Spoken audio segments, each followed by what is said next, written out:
I'll now call to order this virtual meeting of the Planning Advisory Committee. I'll begin by reading the land acknowledgement statement.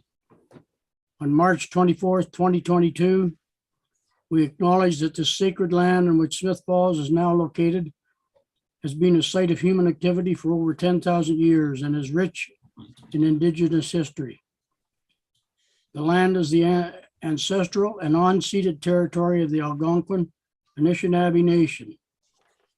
We are grateful to the Algonquin ancestors who cared for the land and water in order that we might meet here today. We are also grateful to the Algonquin people for their contribution in the making of the Rideau Canal, which runs through Smith Falls.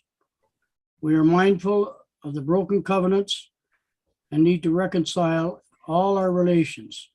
Together may we care for this land and each other, drawing on the strength of our mutual history of nation building through peace, friendship, being mindful of generations to come. All participants are asked to keep microphones on mute, cameras off during staff and consultant presentations. There will be an opportunity for committee members and the public to ask questions following the presentation this evening. If you have not signed in with the recording secretary, please speak now.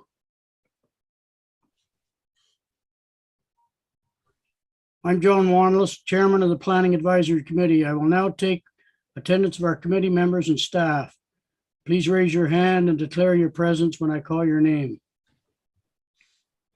Councillor Wendy Alford. Present. Jacqueline Grimes. Bill Widmeyer.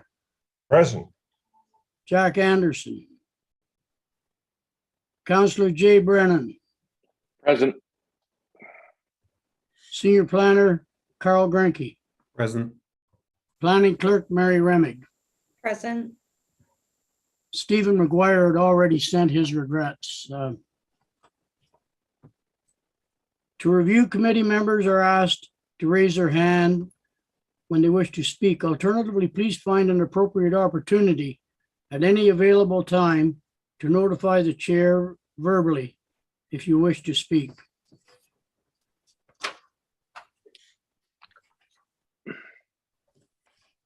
Item number 2 on our agenda, approval of the agenda. Moved by Wendy, seconded by Jay. All in favor? Carried. Adoption of minutes. We don't have any. Disclosure of any monetary interests.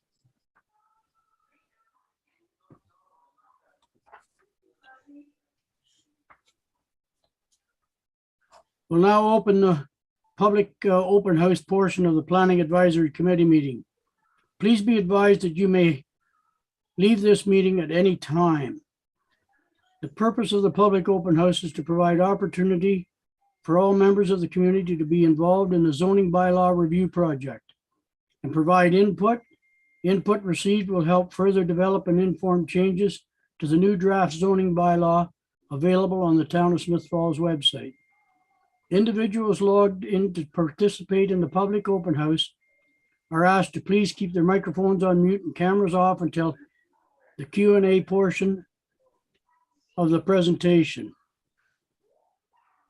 I'll now pass the meeting over to Senior Planner Carl Grenke to give a brief overview of the project and introduce the consultant team at WSP, who have prepared a presentation giving an overview of the prepared draft zoning bylaw and outline the key changes in the document. There will be an opportunity for questions from the committee and the public participants following the presentation. Carl? Thank you, Mr. Chair. Good evening, committee members, community members, as well as our consultants and staff. Firstly, I'd like to introduce myself as Carl Grenke, Senior Planner with the town, and it's been my pleasure to work with Planning Clerk Mary Remig and our colleagues at WSP over the last number of months in preparing a new zoning bylaw, which is going to replace the current version and really bring us up to date on a lot of our a lot of our zoning standards and support good planning moving forward into the future. So I will just introduce Justina Garbos, Nadia DeSanti, and Jill McDonald from WSP, and they have a PowerPoint presentation outlining with presenting the first draft of our new zoning bylaw, explaining why we're doing this update and giving some context and summary on what's in the bylaw and what's changed from what we currently have. So I'll turn the floor over to WSP. Thanks, Carl, and good evening, Mr. Chair and members of Planning Advisory Committee, and good evening to the members of the public. My name is Nadia DeSanti. I am the project manager from WSP, working on this project with town staff and my colleagues. And we have a pretty informative presentation, and I'm glad that there have been some who've been had a chance to look at the document. Just to, Mary is going to share the PowerPoint presentation. And we look forward to the Q&A component as well. So you and I are eating outside? So just, No, I don't think we're gonna have there's time. some background noise. I'm not sure. If everyone could just kindly mute their mics, please, that would be helpful. Thank you. So to date, we had an online zoning issues workshop that was held back in August, and that was to introduce the project to the public. And also we had a touch point with town council in September. And at that meeting, we presented a discussion paper which looked at various zoning issues that we collectively with town staff wanted to address as well as public input. And that zoning strategy report contained recommendations that really formed the foundation of this draft comprehensive zoning bylaw. Next slide, please. So the purpose of today's public open house is to present the draft comprehensive zoning bylaw, to present the key changes, how to navigate through the zoning bylaw as well, and how key zoning issues that were identified in that zoning strategy report have been addressed. We also want to obtain input on this draft zoning bylaw and answer any questions you may have. We're also happy to receive input on the diagrams. I'm a visual learner, so it's really important to ensure that we have those visuals, and also some of zoning can be a bit complicated. So having those visuals, I think, helps. So any visuals that we've missed or that we should include, or any tweaks where we'd like input on that as well. And we'll explain the next steps in the process, how you can submit comments, the deadline for that, and how you can stay involved. The agenda for tonight is, yes, next slide, please. The agenda again is basically those 4 items that I mentioned. Just to note here on the right that this presentation is being recorded and will be made available online through the project webpage and the town's YouTube channel, and the project webpage is noted here. We will have a Q&A component, and then a couple of additional slides on next steps. Next slide, please. So I believe Mr. Chair has addressed these items, and so I think we can carry on to the next slide, please.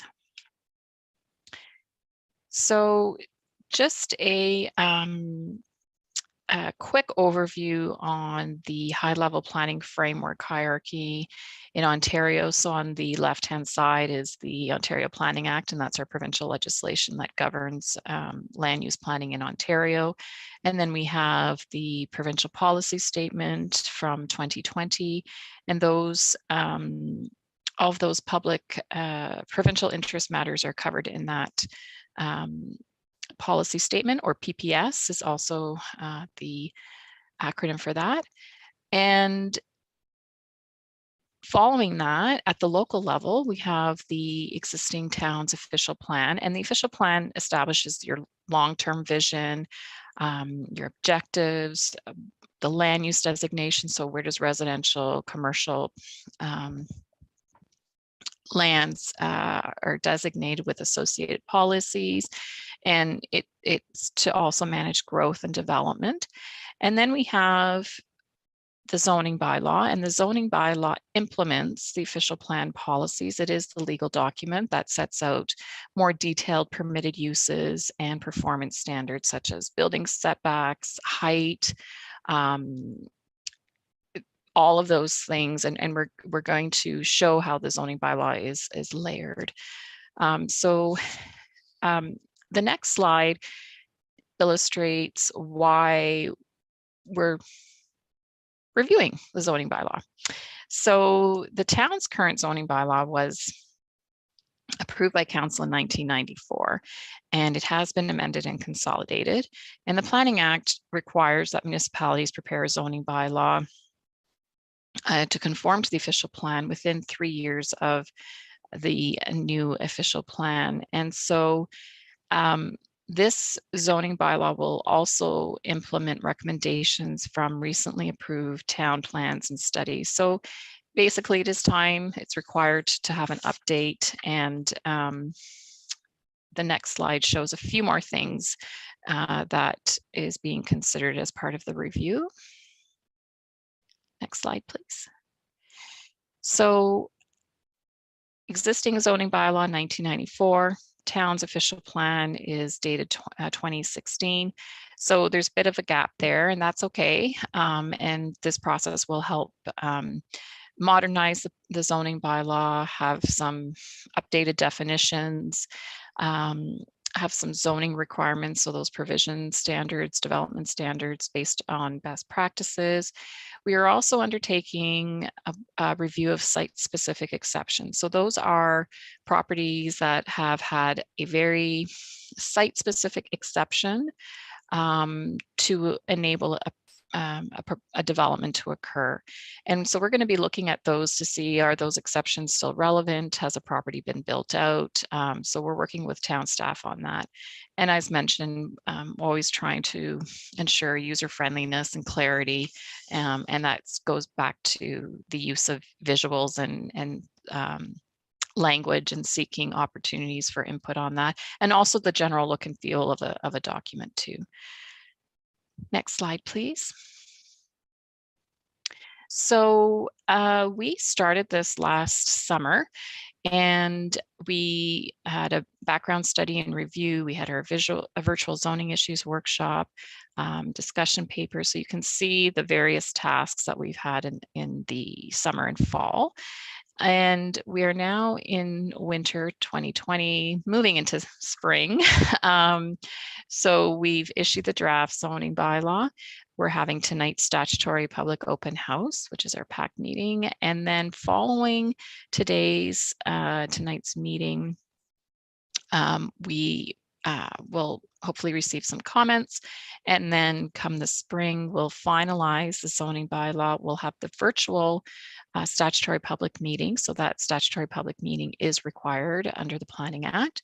And so we'll come back to this committee to present that, and then make any further changes before it is presented to Committee of the Whole and Council before the summer. I'm going to turn it over to my colleague Justina, and she's going to get into a little bit more of the actual document and the various sections. Thank you, Nadia. Next slide, please, Mary. So a quick overview of the draft comprehensive zoning bylaw that some of you had the opportunity to review online, the link of which is on the screen. So the document that's been prepared is based on the recommendations of the zoning strategy report that was released last winter. And both this report and the bylaw are online. So what you'll find online are two versions of the bylaw. There's a clean version, meaning it is showing The document as presented to someone who wants to use it, and a redlined version showing where changes have been made to the original bylaw from 94. And as was mentioned earlier, after this meeting, there is a 2-week comment window that will remain open. So staff are hoping to receive comments on this draft of the bylaw by April 7th. Next slide. So as far as the structure of the bylaw, it has 26 sections. Section 1 being the title, quite obviously. Section 2 dealing with administration and interpretation, which basically explains how this bylaw will be implemented by the town. And it also has some guidance on how to read and interpret the language in the bylaw. Section 3 deals with definitions of permitted uses and other terms that you'll commonly come across. And as some members of PAC noted, there are some nice illustrations there to further clarify the definitions. Section 4 deals with general provisions. So those might apply to all properties in all zones, depending on what type of development is being proposed. So for example, in this section, you would find things provisions related to accessory buildings as well as parking requirements. Next, we have sections 5 through 24, and those are the zones themselves. There are 19 different zones organized by land use, so residential, commercial, industrial, etc. And each of these zones has its own section.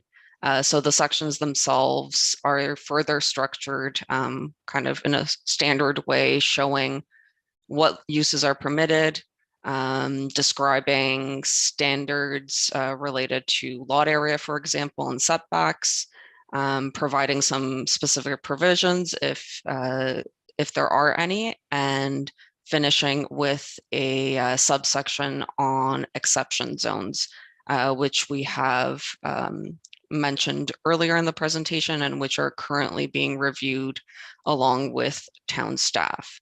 So more to follow on that.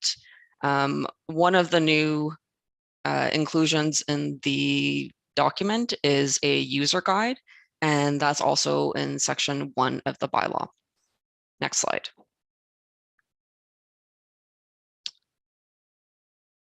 So as I mentioned, there are 25 sections, and the zoning bylaw also introduces zoning schedules, or as you'd commonly know them to be maps.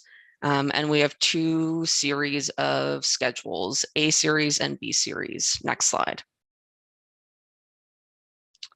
So the A series schedules, there are 4 of them, and there is starting with a key map that divides the town into 4 segments. So in the illustrations on the slide, you can see, as an example, outlined in orange, we have section A1, which tells you to go to schedule A1 to look up a property that is located in that part of town. And then further, once you're in a series schedule, they include a legend on the right-hand side, which has the zones listed along with acronyms, because those acronyms are the labels on the map that correspond to the zone. So for example, if you're in a residential type 1 zone, that would be an R1 zone code. Next slide. So the B series maps contain 2 overlays, special overlays, and those are related to the natural heritage system and source water protection. And you can find further information in the body of the zoning bylaw under section 4. So once this bylaw along with its schedules is presented to council for approval, these schedules will then be converted into an interactive map on the town's website. So they will replace the map that is currently online with these updates, so that anyone needing to look up zoning will be able to do so conveniently online without having to sift through paper copies of maps. And for the residents in the audience, we do encourage you to take a look at the zoning maps at your particular property or properties to see whether the zoning has changed in any way. And if you have any concerns with changes that have been made, please do reach out to town staff so that we can address them before the final draft is released. Next slide. So the next few slides, I'm going to go over step by step how someone would use this new zoning bylaw to look up a property and figure out what zoning provisions apply and whether a particular development that they want to put on the property would be permitted. So the first step in doing so is to go to your A-series schedules, which I just covered. Look at the key map, find the specific schedule that has your area, your property within it. Look up the property and note what the acronym, the zone code is. So in the example here on the slide, we have a property outlined in orange that is labeled CC, which based on the legend on the schedule, you would note that that is a corridor commercial zone. So then your next step, well, that was step 2. Next step would be to go into the zoning bylaw text, go into the table of contents and figure out in which section you would find the provisions related to the CC, the corridor commercial zoning. Next slide. So, you've looked at the bylaw, you've looked up the relevant zone section, you've taken a look at the provisions within that. So that would tell you if the use that you want to put on the property is permitted and how a building, if you're looking to construct a new building or put an addition on an existing building, what provisions you would need to consider, so related to setbacks, heights, and things of that nature. So if at any point there is a term that you come across in the text that you don't understand, if it's been capitalized, that denotes that it is a defined term. So you would go into section 3 definitions, which is listed from A to Z, and look up what the definition of that term is to further your understanding of what you're reading. Next, you would look at section 4, general provisions. So as an example, all uses would likely need have some sort of parking requirements. So you'd find those in this section. If you're looking to, let's say, put a shed on a residential property, there would also be provisions speaking to accessory buildings within this general provisions section. Next slide. Okay, so that was kind of a quick overview of how someone would look up zoning and understand what it means for a particular property. Now I'm going to kind of go higher level to walk through the main changes that have been made through this zoning bylaw update. So probably the first thing that will catch your eye is the look and feel of the document. It's been modernized, updated, colored, and some of that coloring is has been used to help you navigate through the document. So for example, we have alternating light blue and darker blue headers that tell you when you're moving into another section. There's also zone icons that help to wayfind where you are in the document. The next thing you'll notice within each of the zone sections is a preamble. So that is basically some high-level description of what the purpose of the zone is and how it relates to the town's new official plan and the designations and the connection to the designations found within that plan. Next, you will see permitted uses, as I noted. Definitely, all of those permitted uses will be defined in section 3. So if at any point you're unclear of what something means, please go into section 3. And I will note that we have made updates to definitions. In some cases, we've either removed definitions that are no longer applicable or outdated, or we've kind of consolidated similar sounding definitions or introduced new ones. So permitted uses will be alphabetized rather, and following that subsection, you'll have a table that shows you all of the standards that apply to the zone, so setbacks, height, etc. And then the final subsection will cover the exception zones. Next slide. Okay, so I won't spend too much time on this slide, as I've talked a lot about the definitions section. So here are a couple of examples of the nice illustrations that have been included to help you read and understand what those terms mean. Next slide. So as I alluded to,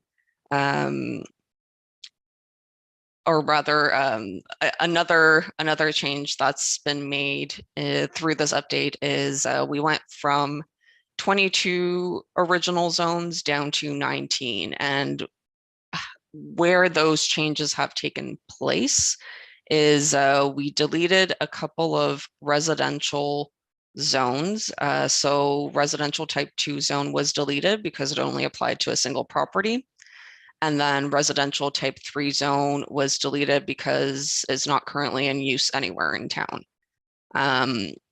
Probably the most significant change as far as the zones go is a restructuring of the commercial zones. So the commercial zones used to be named C1 and numbered up. We've now given them more specific names to correspond with what they mean as far as the geography of where they're located in the town. So general commercial zone C1, which is in the original bylaw, no longer exists. And further, we also merged the highway commercial zone, which was previously C3, and the community shopping center zone C5 into the new corridor commercial zone CC. Next slide, please. So there are some new zones that have resulted from the restructuring of the commercial zones. So 3 of those are located within the downtown core. So their names are the downtown core zone, downtown fringe zone, downtown waterfront zone.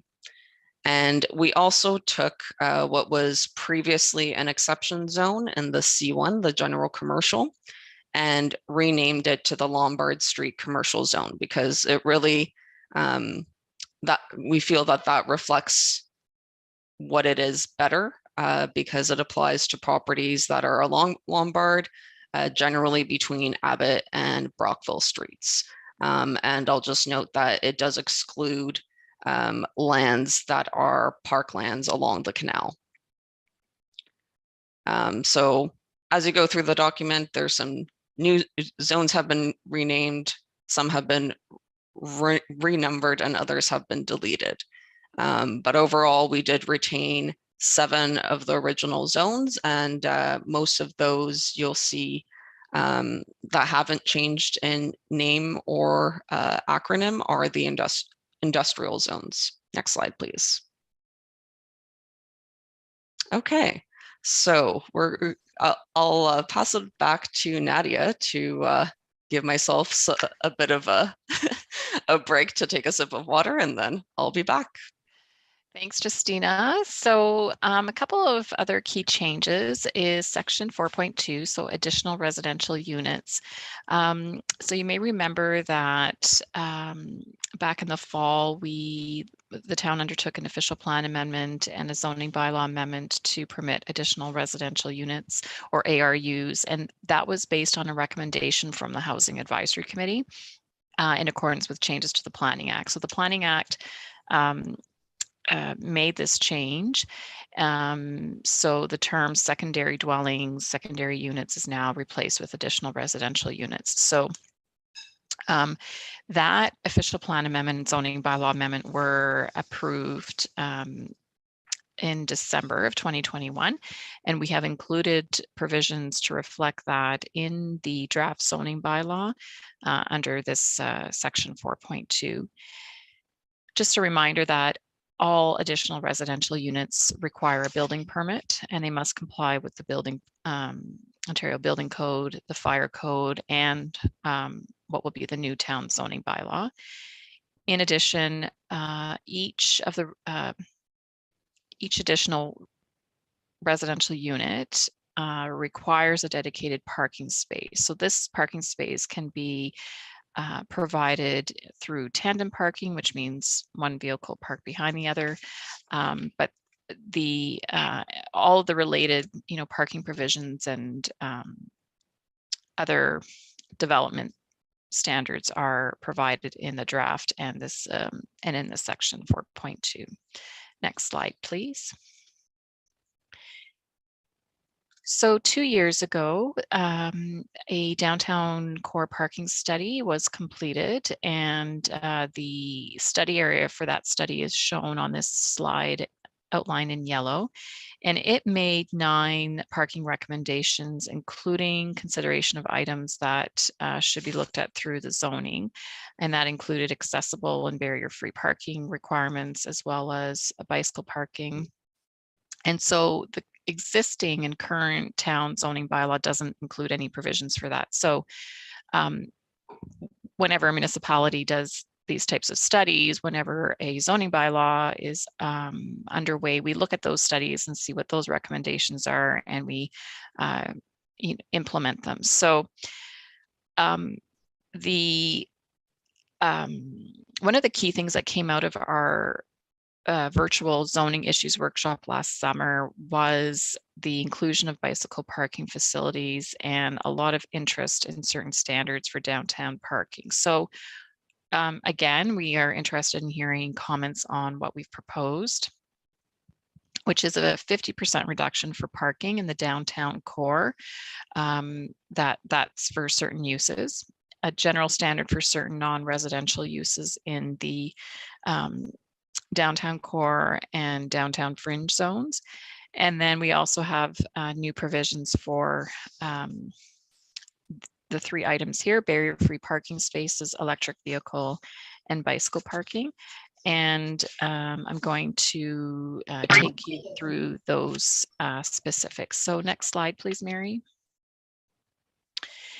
Thank you. So subsection 4.28.5 is the new section on barrier-free parking, and these are introduced to align with the Accessibility for Ontarians with Disabilities Act.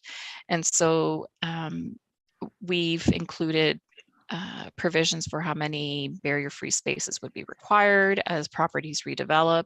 We've provided the diagram to show the different types. So there's type A and type B, and also the requirement for the 1.5 meter access aisles. So you often see, those are usually painted yellow lines for both types of spaces. So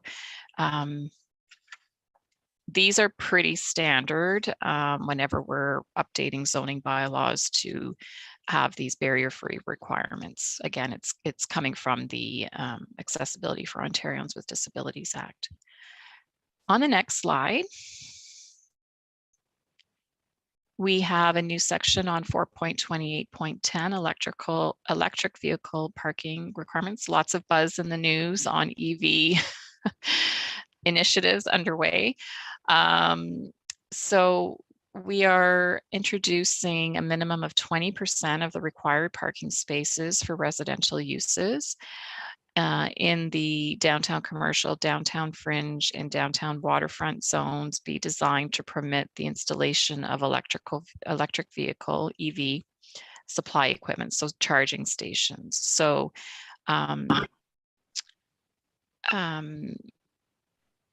so in a parking lot, you have your X number of parking spaces based on your use. And then what we're proposing is a minimum 20% of those required parking spaces be for EV vehicles. Just a kind reminder to mute your microphone, please, just to avoid some background noise. Thank you. We're also introducing a minimum of 5% of the required parking spaces for non-residential uses. So any type of commercial, retail, office shall be EV parking spaces.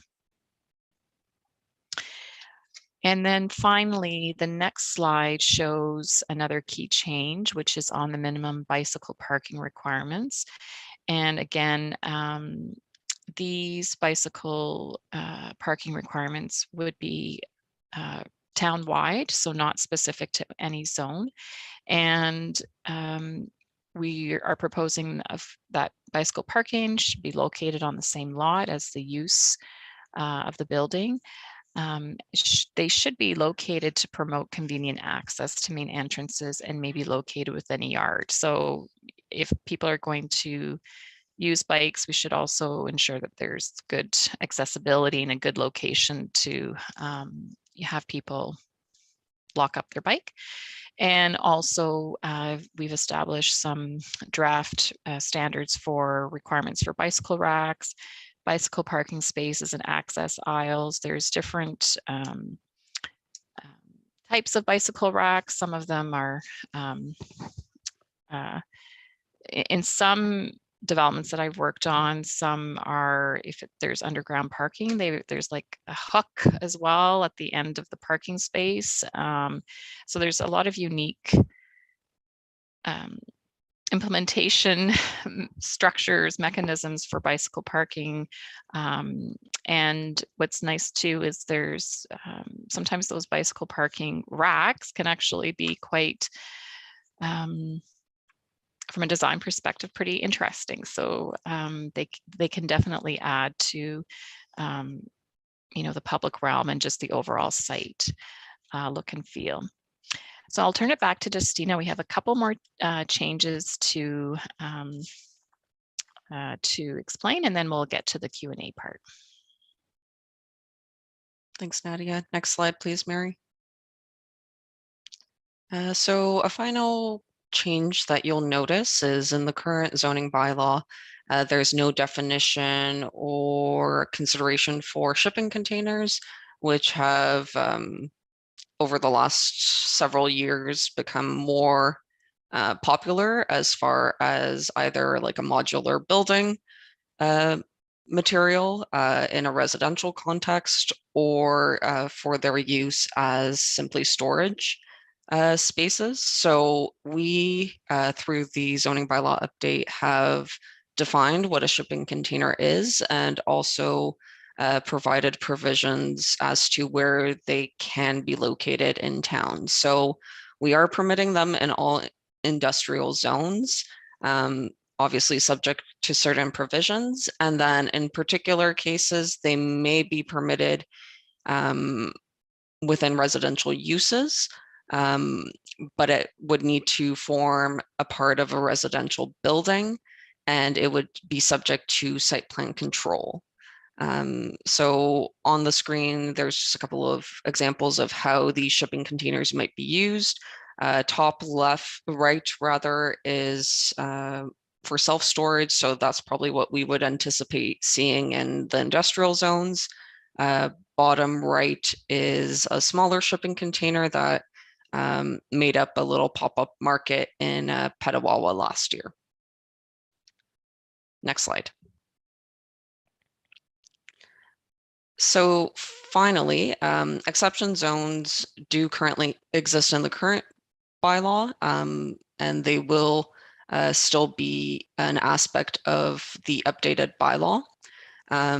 They pertain to site-specific provisions. So either they apply to lands, either a single property or several properties or a portion of lands. They are shown on the A series schedule. So the way to read them, and if you look at the little excerpt from a schedule on the right, you can see we're looking at an R1, so residential type 1 zone, and the -3 is your indicator that you're looking at an exception zone. So when you navigate through the bylaw text, you would go into the section for R1 zone, but you would have to go all the way down to that section to the table of exceptions, look up exception number 3 to understand the specifics related to that exception. So as I think was mentioned, the town has advised or will be advising property owners that have an exception zone on their property. So we are intending to do a cleanup of the exception zones. If they no longer apply, they may be recommended to be removed from the document. If they're still relevant, they will carry forward. So the one change you might see is in how they're numbered or what they're called. Next slide, please. All right, so we've come to the end of our presentation. Hopefully you're still awake and alert and ready to put us in the hot seat to answer all of your questions. So myself, Nadia, and town staff are here to respond to any questions you may have, and I will pass the baton back to Mr. Chair.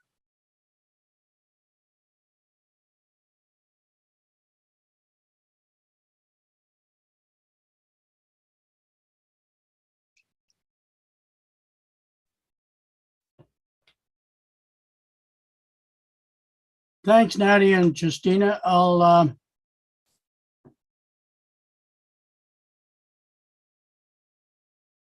through me, I've got to get a list here from Mary. Just hang on a sec.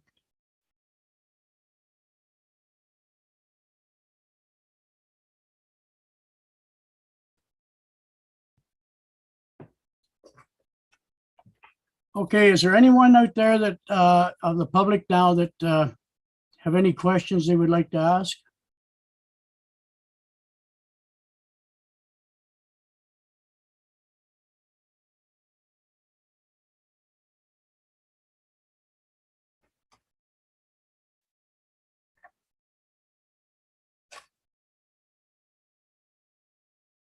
Okay, no one has come forward. What about committee members? Any questions off the? Wendy? Not really any questions, Mr. Chair. Planning Advisory Committee has been seeing it as it has evolved, but a couple of things when I see this, the way it's laid out, I'm impressed at how much more user-friendly and understandable, particularly for individual property owners, this is gonna make it. The zoning stuff is complex to begin with, especially for people who are not familiar with it. And I would suggest, I'm not sure whether it's to planning advisory to recommend or to council, that this document should form part of both councils and PAC committees members' initiation. When you join, I've been on three years now, a little over 3 years.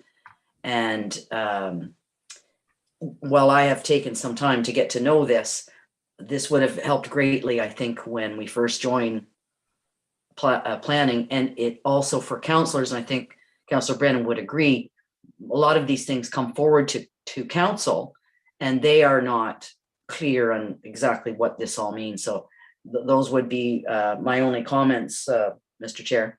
I think it's well done, WSP and staff. Thanks, Wendy. Jay?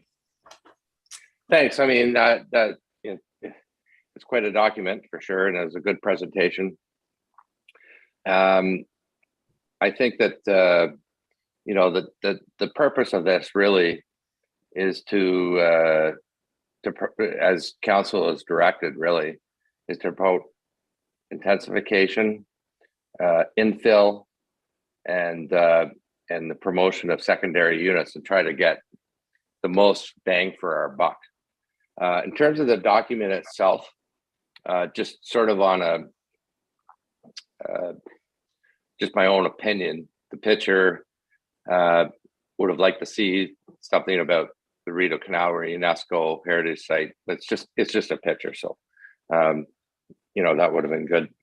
The other one is the definition section that that I went through exhaustively, and I'm just wondering if it might be overly wordy, or is it too long? It makes a document very, very long to read.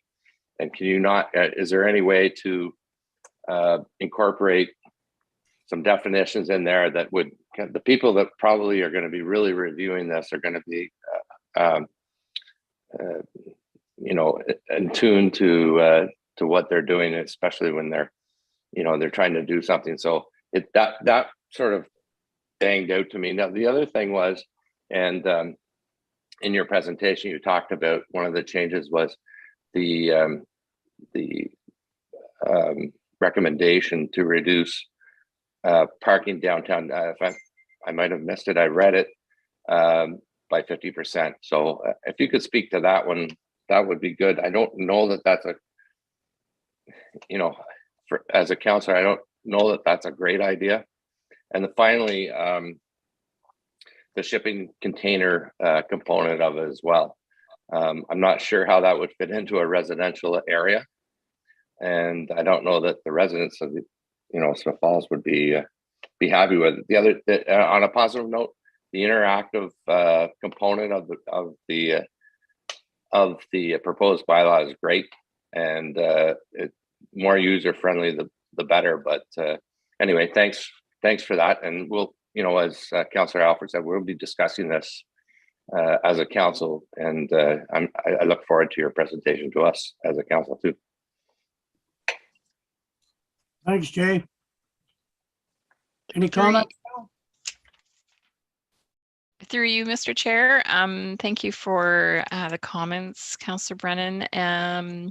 So in terms of the picture, we can definitely look for another photo, and we can replace that. In terms of the definitions section, so we'll take that away and we'll look to see if we can refine it even further. And maybe we can even look at the formatting of it without making it, see if there's some options there that can help to reduce the length. Sometimes the appearance of white space can also add length, so we can definitely take that away. In terms of the parking downtown. So the 50% already exists in the for non-residential uses in the downtown. So I don't know, Justina or Jill, if you wanted to add to that, and then maybe Justina, you can answer the question on the shipping containers as well, please. Yes, I guess I'll address the downtown parking concern first. So you're right, Nadia, the current zoning bylaw does have that 50% reduction for non-residential uses. So in consultation with both Carl and Mary, as well as some of the recommendations coming out of the parking study, we did look for ways to further or provide options for further reductions. So what you see proposed is a flat rate for certain uses, but is only in 2 of the 3 downtown core zones. So it's the downtown core, downtown fridge zone that we're targeting. And then the 50% reduction would be maintained throughout. So Jill, Carl, before I move on to shipping containers, did you want to add anything to that? Carl? Yes, thank you. Certainly one of the things that we've worked with WSP on as well is simplifying the parking requirements downtown. So for instance, we have certain requirements for retail, certain requirements for residential, so certain requirements for restaurants, and each individual use has its own parking provision. So then when we get situations where commercial units are changing, so for instance, from retail to restaurant, those require additional parking requirements, which occasionally require a cash in lieu or a minor variance application.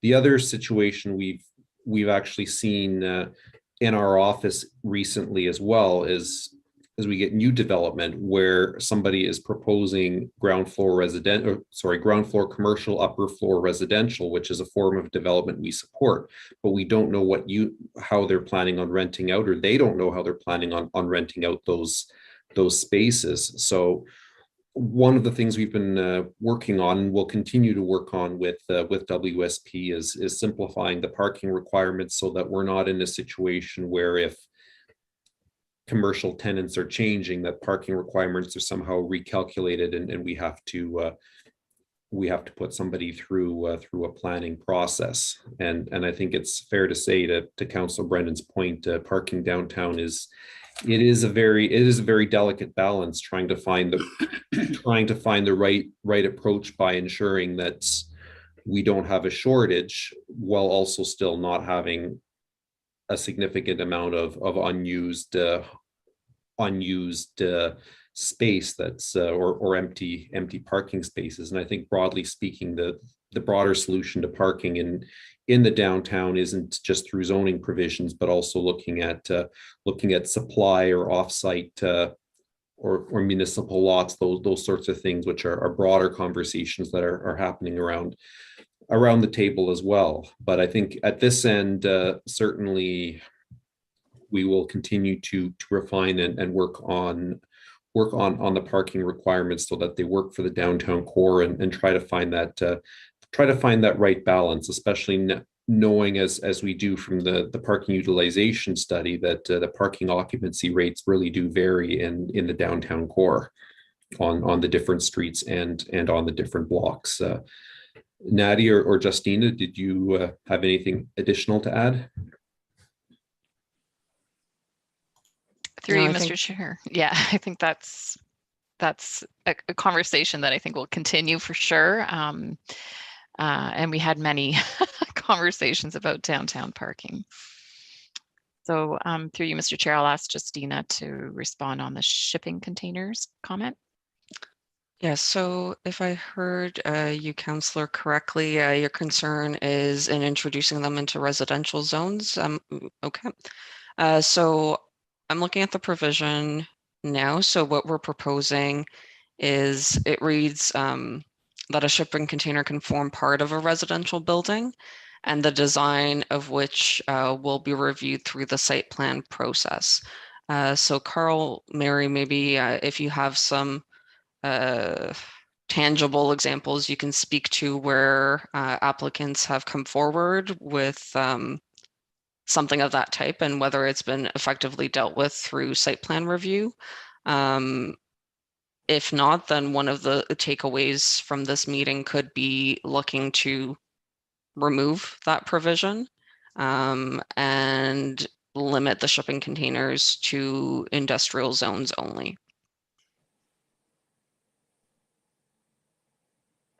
Carl? Yes, so to date, we have not, staff, or at least to my knowledge, in recent in recent years, we've not received any inquiries about somebody looking to build a shipping container home. Certainly, the draft policy that's presented differentiates how somebody would, say, propose a storage building that's a shipping container as a storage building versus something that would exist on its own as an accessory use versus, and I believe the draft zoning provision, Justina, you can correct me if I'm wrong, I believe the draft zoning provision would not allow that in the residential zone. However, open the door to the possibility of a home being constructed with several shipping containers, with site plan control being used as a tool to ensure design, ensure screening, or ensure that the unit is dressed up as any other modular home to fit in with the neighborhood as best as possible. If this provision were to survive through to the final zoning bylaw adoption, then certainly we would need to look to amend the site plan control bylaw to accommodate this through site plan control. It's not currently in the site plan bylaw because the provisions simply have not been used to date.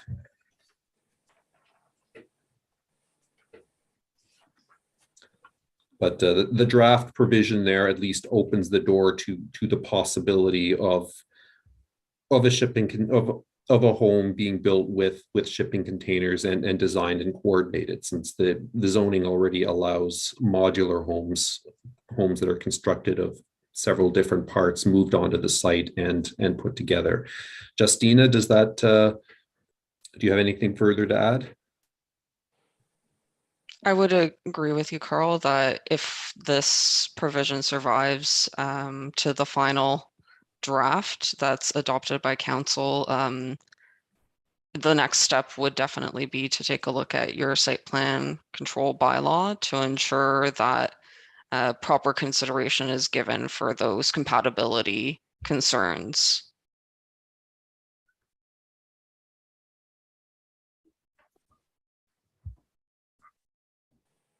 I have one question here from one of the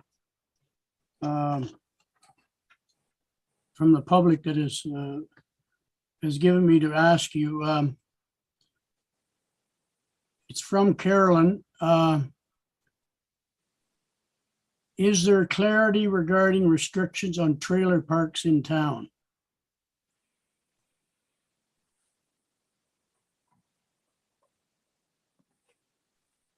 Through you, Mr. Chair, maybe Carl, do you mind answering that one? I'm not entirely sure. Is it, and maybe through you, Mr. Chair, maybe is it the clarity about the location? I'm not too sure what the question is, unless Carl, I'm not sure where, I'm not sure if what the question is asking. No, like I'm wondering, is it referring to the fact of the trailer park that we did have downtown on the canal, which no longer exists? But was it being, is there a chance of it being relocated? Carl? So the Victoria Park was used as a seasonal campground, not a permanent residential neighborhood. So I would certainly look for if I would look for the poser of the question if she wished to clarify.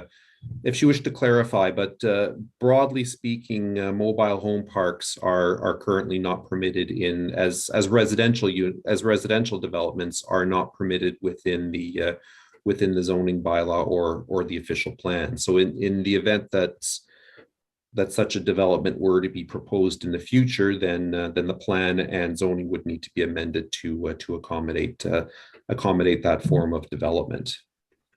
Yeah, well, I just looked, she's added a couple of, and it has to do with the previous trailer park. Has council considered locations that would occupy public land?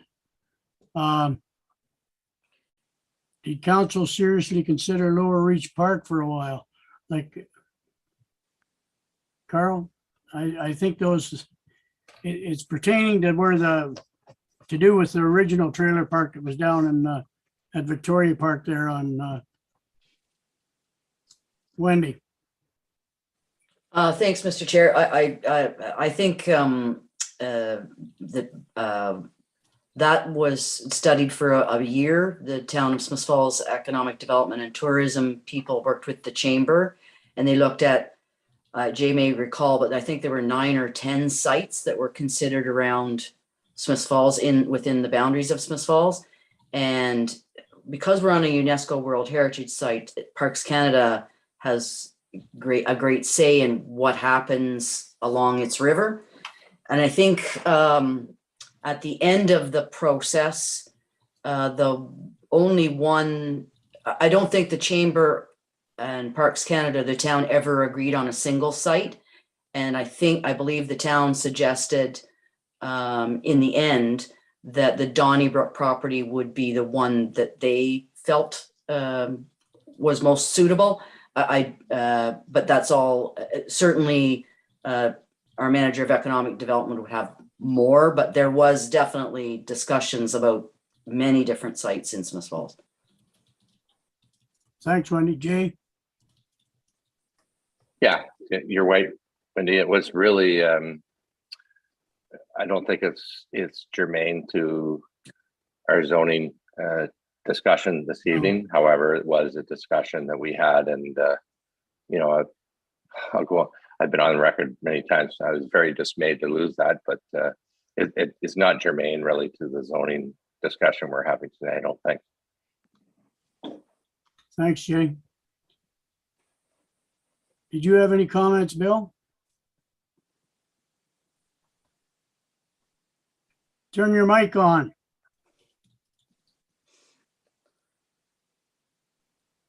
Your mic's off.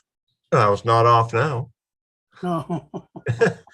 As far as parking downtown is concerned, having done away with angle parking certainly reduces the number of vehicles that can be parked down there. So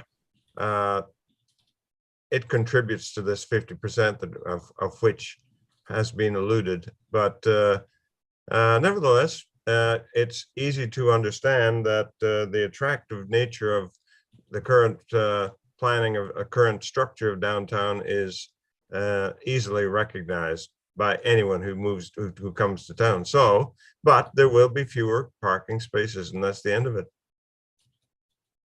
And grin and bear it.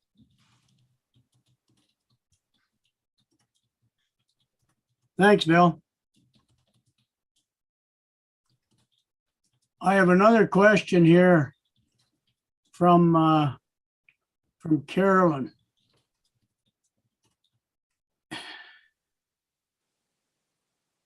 The green space has been recognized as important through the pandemic. Maybe the consultants can speak to how this has been considered through the new draft zoning bylaw. Nadia? Thank you, Mr. Chair. I will ask Justina to answer this question, please.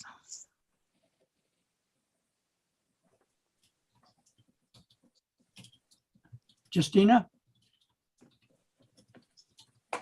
Sorry, bear with me. I'm just pulling up a few sections in the bylaw so that I can answer the question fully.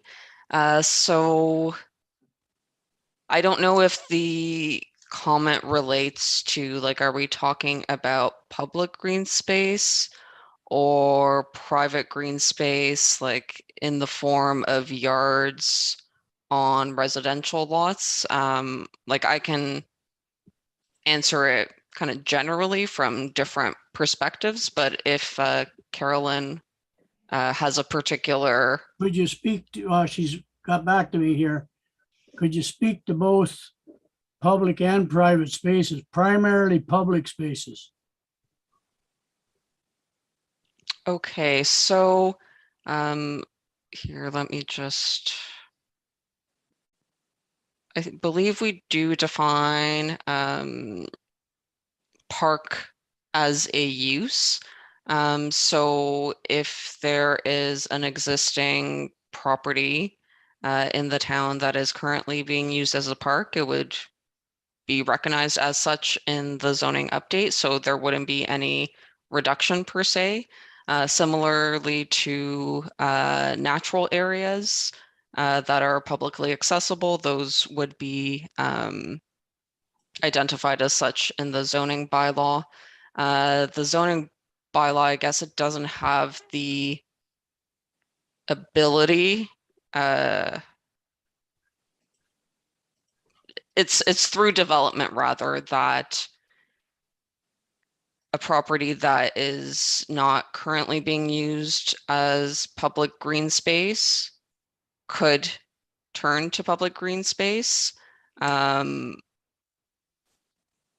But the trigger for that would be a development proposal of some type. Of the example, now, Carl, maybe you can just confirm for me, do you have a parkland dedication bylaw? Go ahead. Carl? Thank you, Mr. Chair. So currently, the existing zoning bylaw and the new zoning bylaw prescribe minimum landscaped open space requirements. And then when we get any new development application, or at least a major development application that triggers a site plan process, then through that development process, we negotiate the provision of meaningful open space on that property that can be used primarily by the occupants. So courtyard areas as part of multi-residential developments, for instance. On a broader basis and townwide basis, especially in looking at public lands, the town's community services department has led a Parks and Recreation master plan study over the last year or so, and that will be presented to council within the coming weeks, actually. So that includes looking at, on a more strategic basis, how the municipalities' open spaces, the parklands we own, the trails we own, how they're being used effectively, what the community's needs are, and how we envision seeing those evolve over the coming years. So I think that Carolyn is absolutely correct. The pandemic has really highlighted the importance and necessity of having that. There was a public consultation process through there that showed that residents really do use our open spaces quite a lot. They're in such an integral part of the community. But that Parks and Recreation master plan presents sort of a blueprint for how we're going to proceed on that. If I may, I'd ask Carolyn to reach out to me directly, and I can connect her with the draft plan and the process of where that's at. I can advise that we do not currently have a parkland dedication bylaw. We are working through right now. When we have a subdivision, we rely on the Planning Act's requirements for 5% parkland or cash in lieu thereof. One of the deliverables from this Parks and Recreation master plan are some recommendations for us to carry forward in the planning process, and potentially new tools under the Planning Act that the municipality can use to ensure that open space always is an important and integral part of the planning process and any outcomes. So I hope that answers the question, but I'd invite Carolyn to reach out to me directly for to get connected with the Parks and Recreation Master Plan. Thanks, Carl.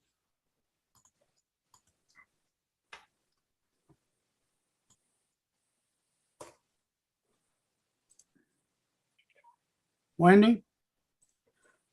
Yeah, thanks for share. I just want to go back to the parking. I had a couple comments with regard to some of the comments by Councillor Brennan, because he's right, that is always a delicate balance. But some of this in the zoning, what I'm seeing is also speaking to our active transportation plan, which I know Jay has also dealt with in the transportation committee, and also AODA, which has been very present in the redesign of Beckwith Street, and also to accommodate EV. It is certainly on brand right now as the world looks to find cheaper ways to operate without oil and gas in the future, and that's on the climate and several other things. So to me, I don't know about the 50% reduction in parking, and that will probably be discussed, but I do think even the zoning is reflecting some of those, the zoning surrounding parking is reflecting some of the other goals for the downtown anyway. Thanks, Wendy.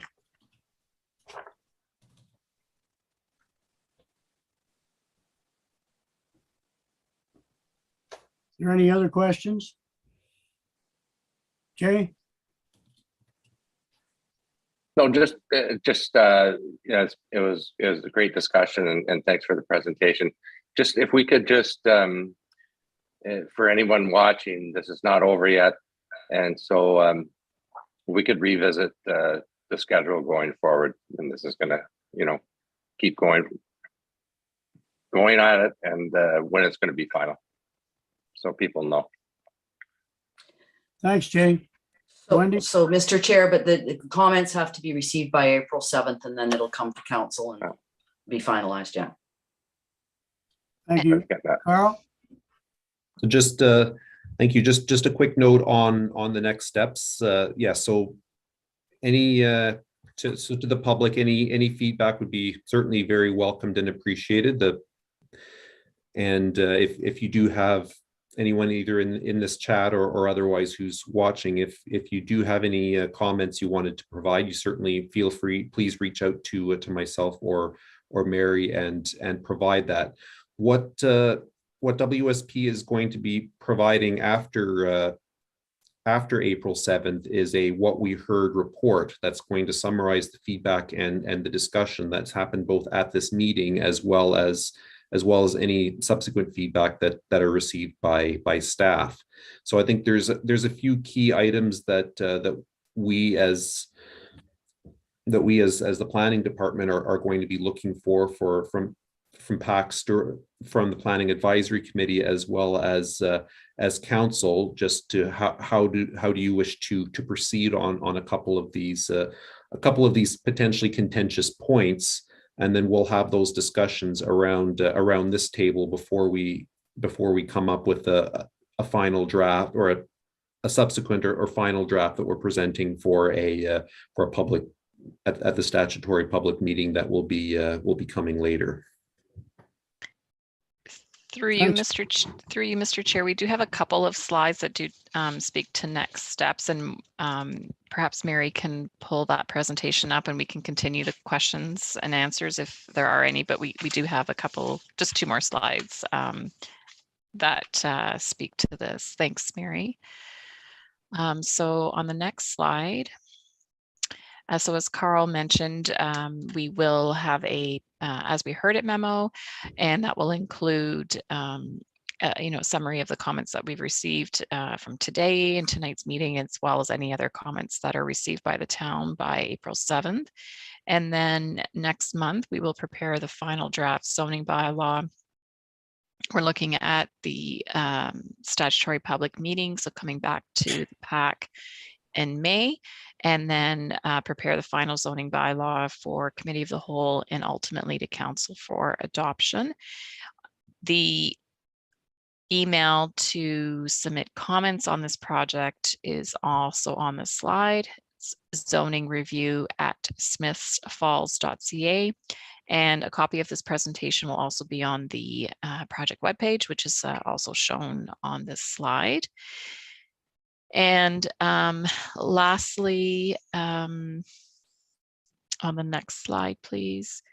Again, just how you can continue to stay involved, and the discussion will continue. And we look forward to your comments and further input and discussions. And I'll turn it back to you, Chair.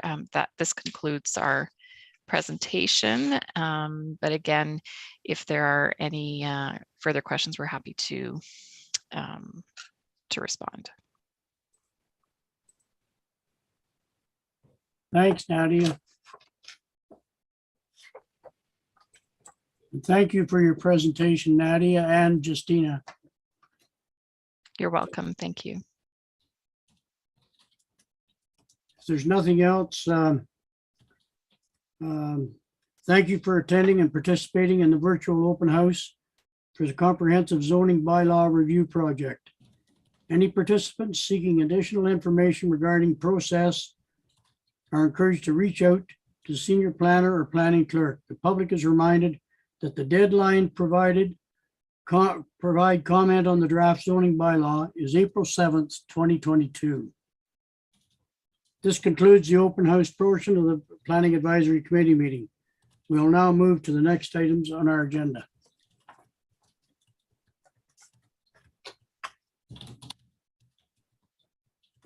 Project updates, there's been none identified. Our next meeting is on April 14th, 2022. As far as I know right now, I'm going to be away on the 14th, so I will not be. I'm taking an Easter break. Wendy?